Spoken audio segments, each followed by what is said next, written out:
داشمانو چون غذا نظری نگرفتی؟ پهلوان مگه من گشنه‌ام این غذا رو برم بدم به چند فقیر بیچاره؟ این چه حرفی میزنی منو چی؟ کجای کاری پهلوان؟ فضای مجازی پر شده از این حرفا. راست میگن دیگه. مگه هر کس و ناکسی هر حرفی زد تو باید بلغور کنی؟ پهلوان ناراحت نشو، ولی راست میگن. من و تو این بچه هیئتی دستمون به دهنمون میرسه، ولی این فقیر بیچاره‌ان که دستشون به دهنشون نمیرسه. تو اونو بدن. راست نمیگن داشمانوش. والا شما نمیفهمین غذا نظری امام حسین یعنی چی. ببین غذا نظری چون اسم امام حسین روشه برکت داره. ببین برات مثال بزنم. ببین اون مشرزا رو میبینی با اینکه 70 سال عمر داره، 3 دروند مغازه داره مرکز شهر، بهترین جای شهر، اما در به در دنبال یه لقمه غذای نظری امام حسینه. متوجهی؟ ببین کنارش داش مهدی رو میبینی با اینکه وضعش خوب نیست، مریضه، با اون حالش اومده یه قاشق غذای نظری رو گیره ببره خونه‌اش. خب پهلوان حالا بگو یه قاشق غذای نظری، یه تیکه نون برای برکتش بدن، بهش میگن غذای مفصلی میدن. خدا رحمت کنه آقا تو. خدا رحمت شما رو هم بیامرزه. پهلوان حشمت، یادته وقتی که از دنیا رفت 2000 آدم دنبال جنازه‌اش بودن. بیشتر پهلوان.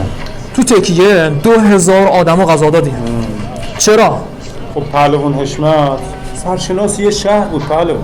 قربون دهنت. امام حسین هم سرشناس کل عالمه. ببین این عزادارای امام حسین حکم مهمون امام حسین دارن.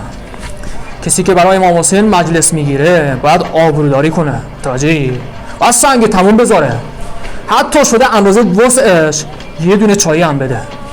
از طرفی داشمنوش کی گفته این کسایی که نظری میدن به فکر فقرا نیستن؟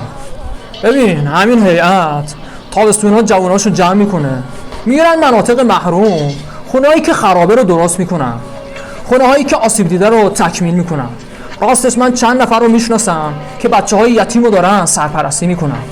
اتفاقا چند نفر رو میشناسم که صندوق خیریه تشکیل دادن، به مردم وام میدن. از همه مهمتر داشمنوش غذای امام حسین بخوریم تا نمکگیر امام حسین بشیم، تا وقتی که یزیدی‌های زمونه بخوان ما رو از دستگاه امام حسین جدا کنن حواسمون باشه که نمکگیر کی هستیم و نمکدون نشکنیم. عزت زیاد. پهلوان غذا نظری هم که تموم شده. بیا منو چی با هم میخوریم. غذای امام حسین بخوریم تا نمکگیر امام حسین بشیم، تا وقتی که یزیدی‌های زمونه بخوان ما رو از دستگاه امام حسین جدا کنن حواسمون باشه که نمکگیر کی هستیم و نمکدون نشکنیم.